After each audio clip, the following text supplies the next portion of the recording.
दोस्तों, यूक्रेन की लड़ाई ने ये साबित कर दिया है कि आपके पास अपनी ताकत होनी चाहिए। अगर आपकी अपनी ताकत है, आपके पास एटम बम है, आपके पास मिसाइल हैं, लंबी दूरी तक मार करने वाले वॉरहेड मिसाइल हैं, उसके लिए सक्षम वॉरहेड हैं, आपके पास आर्थिक ताकत है, आप दुनिया में आपका जो एक आपके पास अगर बाजार है बड़ा सा, तो फिर आपकी सारी गलतियां माफ। आप चाहें तो कुछ भी कर सकते हैं। आपको जानकर हैरत होगी कि अभी जब लड़ाई शुरू हुई थी यूक्रेन के साथ रसिया की, तो जेलेंस्की जो यूक्रेन के राष्ट्रपति, इन्होंने बहुत मायूस होकर कहा था कि काश हमने अमेरिका और रूस की बात नहीं मानी होती। ये उन्होंने उस संदर्भ में कहा था जब उन्होंने अपने 400 से अधिक परमाणु हथियार नष्ट कर दिए थे, जो सोवियत रूस के विखंडन के बाद यूक्रेन के पास पाले में आया था और जिसको उन्होंने नष्ट कर दिया था। इसी परमाणु हथियारों को नष्ट करने के एवज में रूस और अमेरिका ने उस समय के यूक्रेन को ये कहा था, ये आश्वासन दिया था, एक उसके लिए ट्रीटी भी हुई थी कि हम आपकी सुरक्षा का वचन देते हैं, जो वचन न अमेरिका निभा पाया और न रूस ने तो आक्रमण ही कर दिया। तो इतना तय है कि अगर वो परमाणु हथियार होता यूक्रेन के पास, तो आप यकीन मानिए रूस इतनी वहां पे हमला नहीं करता। रूस जो है हमला करने से पहले बार बार सोचता। इसी तरह से दोस्तों जो है भारत, आज की तारीख में आप देखते होंगे कि भारत ने रूस के साथ एक अपने पुराने संबंधों की दुहाई देते हुए उसके साथ कोई ऐसा काम नहीं किया है तो रूस को नागवार गुजरे। हालांकि अमेरिकी प्रतिबंधों की परवाह किए बगैर भारत रूस की मदद कर रहा है। अब ऐसे में सवाल ये उठता है कि जब अमेरिकी प्रतिबंधों का परवाह भारत नहीं कर रहा है, तो अमेरिका भारत के खिलाफ क्यों नहीं आ रहा है? क्यों नहीं वो भारत को भी दंडित कर रहा है? जबकि पाकिस्तान को बार बार धमकाया, भारत को अगर कहता भी है तो एक दोस्ती के लिहाज से कहता है, एक सलाह के लिहाज से कहता है, धमकी भरे शब्दों का इस्तेमाल नहीं कर रहा है। अगर धमकी किसी ने दे भी दिया अमेरिकी अधिकारी ने, तो अमेरिका से ही उसका खंडन आ जाता है। तो ये सिर्फ इसलिए कि भारत आज उस पोजीशन में है जब वो अमेरिका से टक्कर ले सकता है किसी भी मामले में, और ये सिर्फ इसलिए संभव हुआ है कि हम परमाणु हथियार संपन्न राष्ट्र हैं और हमारे पास एक बड़ा बाजार है। हमारी इकोनॉमी दुनिया की जो 5-7 अच्छी इकोनॉमी है उसमें शुमार है। और जहां तक इंटरनेशनल पॉलिटिक्स में आपके बिहेवियर की बात है, आपके आचरण की बात है, तो दोस्तों वहां पर दीर्घकालीन कुछ नहीं होता। और मैंने ये जो वीडियो बनाया है आपको ये समझाने के लिए कि अंतर्राष्ट्रीय राजनीति में दीर्घकालीन हितों को नहीं देखा जाता है, तात्कालीन हितों को देखा जाता है, और जो संबंध है वो आपके तात्कालीन स्टेटस पे बनते हैं। आज की तारीख में आपकी क्या ताकत है, आपकी पोटेंशियलिटी है, उस पे आपके संबंध दूसरे देशों से बढ़ेंगे। अब जैसा कि आपको मैं इसी यूक्रेन युद्ध के बहाने आपको चीन और जापान के युद्ध की तरफ ले चलते हैं। आपको पता होगा कि द्वितीय विश्व युद्ध से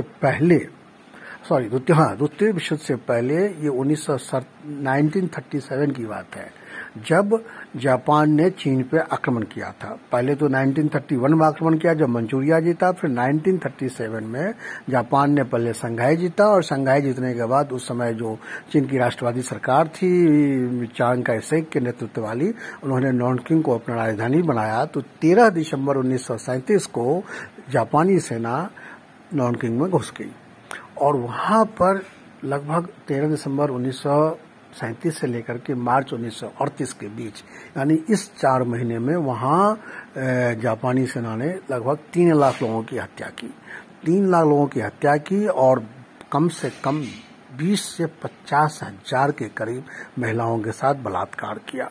ये सोचिए कि उन्होंने चीन में जापानी सेना ने निर्दयता की, क्रूरता की और बर्बरता की पराकाष्ठा को पार कर दिया था।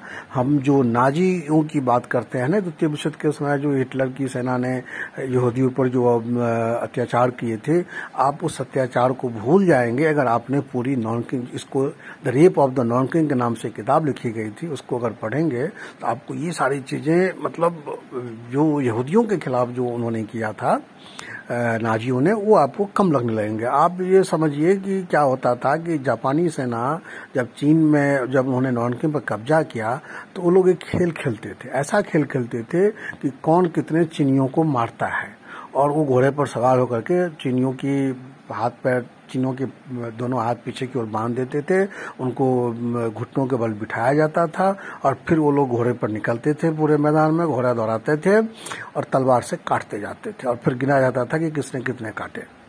दोस्तों, ये बर्बरता की पराकाष्ठा थी। गर्भवती महिलाओं को, अगर हम उस किताब का जिक्र करें, the rape of the Nanking, जो उन्होंने एक महिला ने लिखा था, बाद में उन्होंने आत्महत्या भी कर ली थी, उनका नाम मैं अभी स्पष्ट नहीं कर पा रहा हूं, तो ये थी बर्बरता की हद। तो दोस्तों, अब देखिए, यानी चीन में इतनी बर्बरता हुई और उसके बाद अमेरिका ने फिर जो है, जब उनकी बर्बरता के बाद फिर अमेरिका युद्ध में फिर चीन को जीतने के बाद वो जो उन लोगों ने, जापानी सेना ने पर्ल हार्बर पर आक्रमण किया, और पर्ल हार्बर पर आक्रमण करने के बाद जो द्वितीय विश्व की शुरुआत हुई थी और जिसमें अमेरिका बाद में कूदा था, तो फिर क्या हुआ, फिर चीन का पक्ष अमेरिका ने लिया, चीन में उन्होंने उसकी मदद की और फिर जापान को निस्नाबूद करने के लिए जो है अमेरिका ने जापान के 2 शहरों पे एटम बम गिराया, और उसके बाद क्या हुआ ये आप जानते हैं, फिर जापानी सेना को आत्मसमर्पण करना पड़ा था।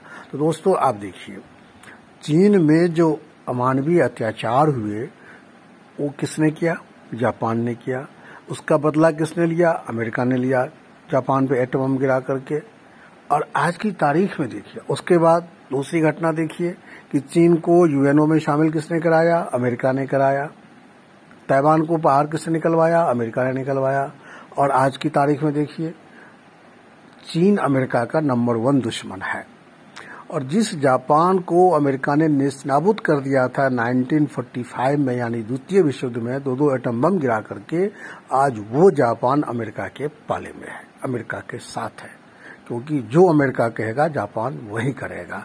तो कितनी बड़ी विडंबना, कितनी बड़ी विरोधाभास है कि चीन में हुए अत्याचार का बदला अमेरिका ने लिया, तो आज चीन, तो उसके हिसाब से तो चीन को अमेरिका का साथ देना चाहिए, लेकिन नहीं, चीन अलग है, अमेरिका अलग है, और जापान अमेरिका के साथ खड़ा है। तो ऐसा क्यों है? तो ऐसा इसलिए है कि चीन ने अपनी अलग लाइन बना ली बाद में इंटरनेशनल पॉलिटिक्स में, वो अमेरिका का प्रतिद्वंदी बन गया, और जापान ने अमेरिका के कहने पर अपने विकास कार्यों को गति दी। तो दोस्तों, कुल मिलाकर के ये एक एग्जाम्पल है, ऐसे कई एग्जाम्पल हैं दुनिया में। पाकिस्तान का देखिए, पहले अमेरिका का पाकिस्तान कितना साथ देता था, और अमेरिका भी हर मोड़ पे उसका साथ देता था पाकिस्तान का, लेकिन आज की तारीख में अमेरिका जो है भारत को ज्यादा तरजीह दे रहा है, क्योंकि उसके जो सामरिक हित हैं, अमेरिका के जो व्यापारिक हित हैं, वो भारत के साथ रह करके ज्यादा मजबूत हो सकते हैं। तो ये है इंटरनेशनल जियोपॉलिटिक्स में कि कल आपके साथ किसने क्या किया, इसको ध्यान में कतई नहीं रखा जाता है। ध्यान में ये रखा जाता है कि आज आप मेरे लिए कितने महत्वपूर्ण हैं। खास करके अमेरिका तो इसी लाइन पे चलता है। अमेरिका ही नहीं, रूस भी इसी लाइन पे चलता है, क्योंकि जैसे ही भारत ने थोड़ा सा अमेरिका की तरफ अपना रुख किया था, तो रूस ने अपना झुकाव पाकिस्तान की तरफ कर दिया था।